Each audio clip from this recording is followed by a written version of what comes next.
Seja bem-vindo ao canal História Além da Bíblia. No vídeo de hoje, vamos explorar um tema fascinante que mistura fé, ciência e filosofia, o conceito do Deus das lacunas. Mas o que isso significa? Basicamente, é a ideia de que, quando não conseguimos explicar algo com a ciência, algumas pessoas veem isso como uma evidência de Deus. Hoje, vamos falar sobre algumas das maiores lacunas no nosso conhecimento, onde alguns veem o dedo divino, enquanto outros acreditam que a ciência, um dia, explicará tudo. Vamos discutir os dois lados dessa questão de uma forma simples e clara. Vamos começar. Você já se perguntou por que há tantas coisas que ainda não conseguimos explicar? O conceito de Deus das lacunas nasceu exatamente dessa ideia. Quando algo é misterioso ou inexplicável, algumas pessoas apontam para Deus como a resposta. Ao longo da história, isso aconteceu várias vezes. Quando não entendíamos os raios, a chuva, ou até a origem da vida, as pessoas frequentemente recorriam a explicações sobrenaturais. Porém, à medida que a ciência avançava, muitas dessas lacunas foram preenchidas por novas descobertas. Um exemplo clássico é a teoria da evolução de Charles Darwin, que explicou a diversidade da vida de uma maneira que antes era vista por muitos como uma prova direta da criação divina. Mas, será que as lacunas que restam hoje podem ser explicadas apenas pela ciência? Alguns pensadores, como Richard Dawkins, dizem que o Deus das lacunas é uma maneira de evitar perguntas difíceis, acreditando que a ciência pode, um dia, explicar tudo. Mas outros, como o teólogo William Lane Craig, veem essas lacunas como sinais da existência de algo maior. Vamos começar com uma das maiores perguntas de todas: de onde veio o universo? A teoria mais aceita é o Big Bang, um evento que teria ocorrido há cerca de 13,8 bilhões de anos e que deu origem a tudo que conhecemos.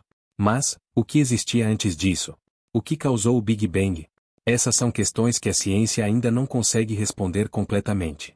Alguns cientistas acreditam que a resposta pode estar em uma teoria que ainda não descobrimos, ou talvez o conceito de antes nem faça sentido no contexto do Big Bang.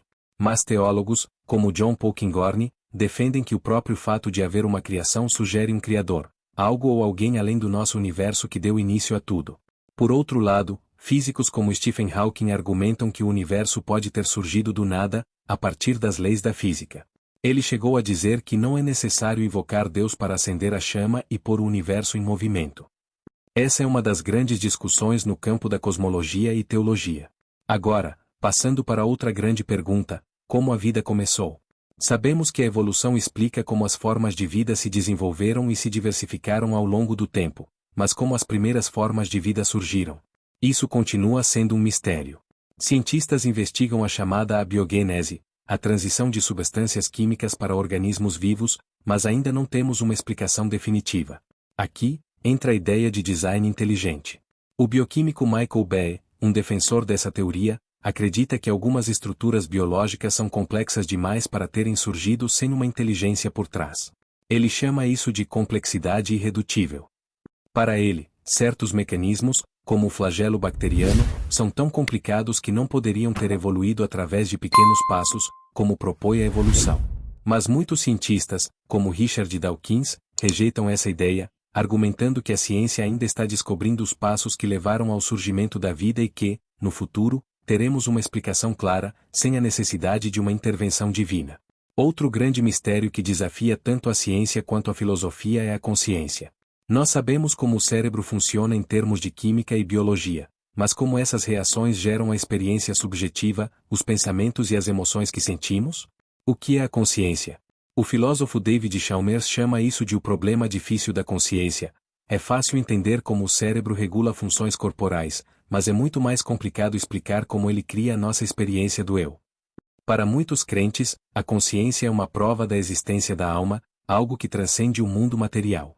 O filósofo cristão Alvin Plantinga defende que a mente humana não pode ser totalmente explicada pela ciência e que isso aponta para algo além da matéria, talvez até para Deus.